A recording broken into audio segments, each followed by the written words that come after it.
virgin will conceive and give birth to a son, and they will call him Emmanuel, which means God with us. A baby born to be a king. Those were, of course, the headlines on the 22nd of July this year. Such excitement to welcome Prince George. There were gun salutes everywhere from Bermuda to New Zealand to Canada. The bells of Westminster Abbey rang out. The Royal Mint released special commemorative coins, all to welcome this particular baby, this future king. But of course, when the King of Kings was born, there was no such pomp. There really weren't any paparazzi in sight. Just some overexcited shepherds, exhausted mum, a very bewildered-looking dad, and the sound of the pub next door. Funny thought, isn't it, that they were there in the pub, oblivious to the fact that the single greatest event in world history was going on in the shed outside. So it's an event so incredible that time itself is recalibrated from that moment. BC becomes AD. An event so remarkable that here we are, 21 centuries later, still remembering, still celebrating, still amazed. Singing songs about the jocund air asunder. Sometimes you think even Dickens would be saying, what on earth are they talking about? No. You know, it's good. Christmas is meant to be a celebration. It's meant to be a party. The angels announced it as good news of great joy to all people. The good news of Christmas is really, I think, about relationships and about reconciliation. It's about the mending of the relationship between us and God, that He so loved us that He sent His Son, that He came to be one of us, to love us, to show us how to live, to say things unlike what anyone had ever said before, and ultimately to die and rise again to rescue us. It's about relationship and reconciliation vertically, but also horizontally. It's about the relationships between people. And we've been so powerfully reminded of that in these last 48 hours with all the tributes to Nelson Mandela, someone whose life represented the power of forgiveness, of reconciliation, the dignity of all people equally created and loved by God. Mandela on one occasion said this: "You are a child of God." And then he says, "We are all meant to shine as children do. We were born to make manifest the glory of God that is within us, that is within everyone."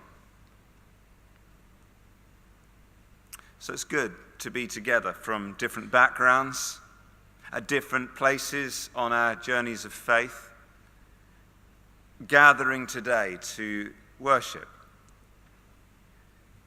And I just always love seeing this church full of people for carol services. Thank you especially for coming if you don't normally come to church. It's very brave of you. I hope you weren't dragged along or anything. You should get your own back and drag the other person along to something sometime. But, you know, maybe you feel a little bit like Julian Barnes, the writer, who opens his memoir with the memorable line, "I don't believe in God, but I miss him." Maybe that's how you feel. That by coming here, you can conjure up a little bit of the magic, a little nostalgia, something beyond mere consumption at Christmas.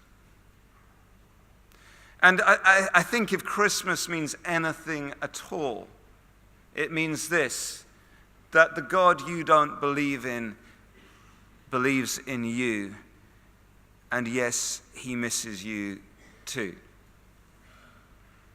Or maybe you're a little bit further along on your journey of faith, and you are here really to celebrate something that you believe. I was very struck to read an interview with Jessie J in the Daily Mirror. Her single comes out tomorrow, as I'm sure you are all aware. And she has publicly dedicated her single to God. I'm sure he's enormously grateful. And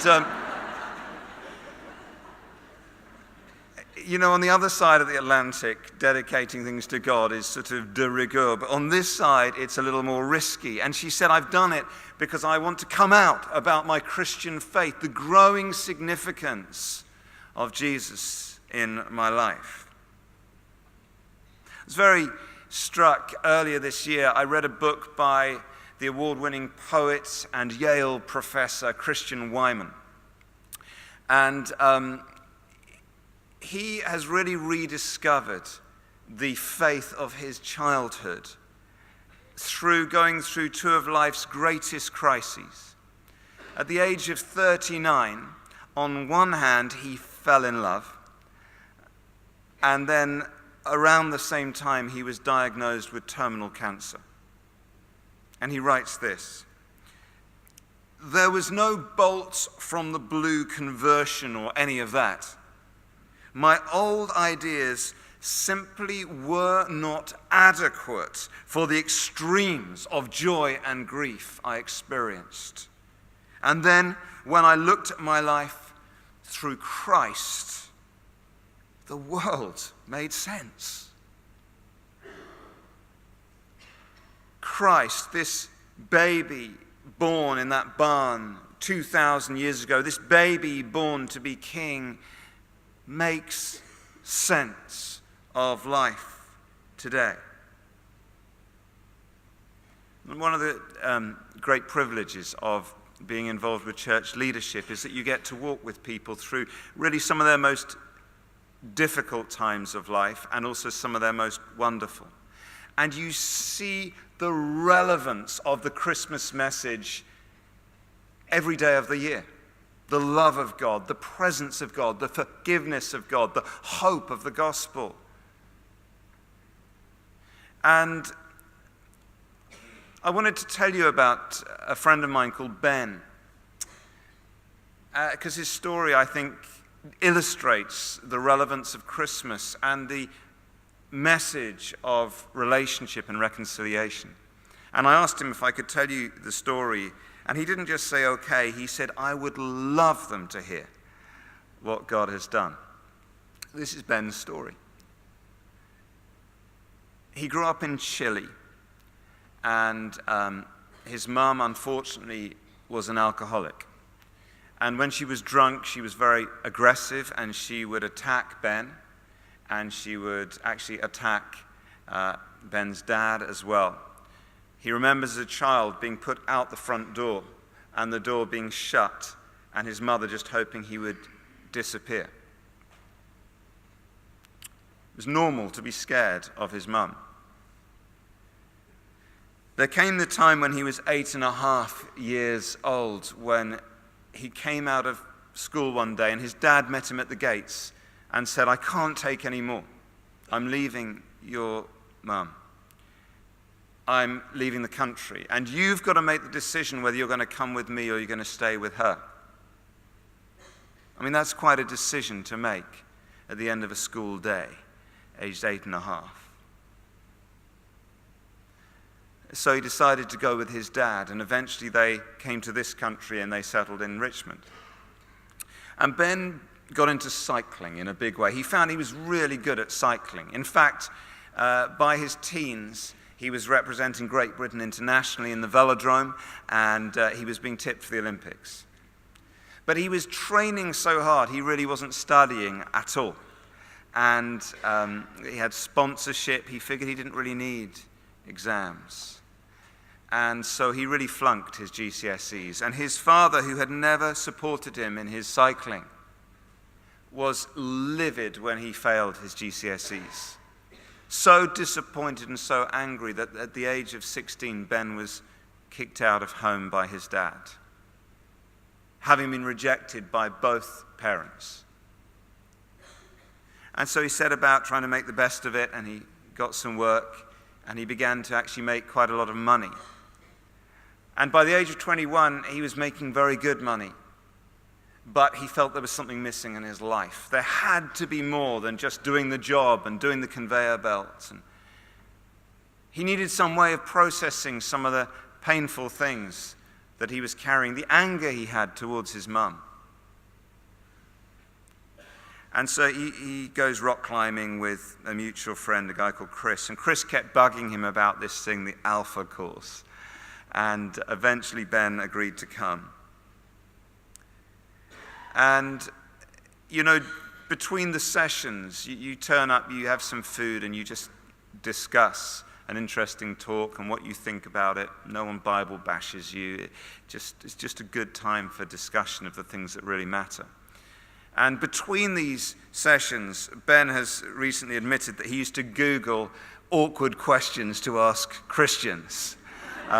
And I'm not surprised, because they were really awkward questions, and I almost never had any of the answers. Well, gradually through this process, he came to believe, and he came to have his own relationship with Jesus Christ. The baby born in that manger was born in him. And so we baptized him just a few weeks ago. And before we took him into the water, I interviewed him, and I asked him a question I've learnt from Nicky Gumbel. I'm very relieved Nicky doesn't wear hairspray, actually. With all those candles around, there could be a most horrible accident. You're going to worry now, aren't you? It's all right, it's safe. Nicky always asks people this question: what difference has Jesus made in your life? And so I thought, well, I'll give that a go. And I said to Ben, what difference has Jesus made? And he said, without a moment's break, a very surprising thing. He said, he has realigned me. I said, what do you mean? He said, he's realigned my priorities. He's realigned how I see the world. He's realigned my relationships. And then he said, through him, I've been able to forgive my mum. Wow. The reconciliation of Jesus Christ at work even today. The good news of great joy that we celebrate at Christmas, especially this year with the passing of Nelson Mandela, is that relationship can be mended. Hearts can be reconciled from South Africa to South Kensington. God's love is relevant. Emmanuel. A few years ago in one of these carol concerts, I told the people here about my mum, who is Scottish and fiercely practical and thoughtful. And as a result of that, in my first year of married life, she, being practical and thoughtful, noticed the one thing that Sammy and I most lacked in our home. And Sammy found herself unwrapping a beautifully packaged toilet brush from my mother for her first Christmas from her. My wife is equally thoughtful but less practical and was underwhelmed. Because my mum is practical, getting presents for her is difficult when she's at the stage of life where she doesn't really need anything else, and she certainly doesn't want any more clutter. And yet, I think I've worked out the thing that she does still want. And unfortunately, it is incredibly expensive. The thing my mother wants from me, more than anything else, is my time, my presence, my love.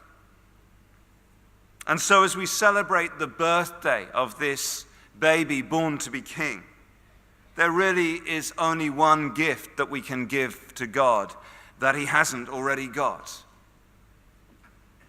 How then will we respond?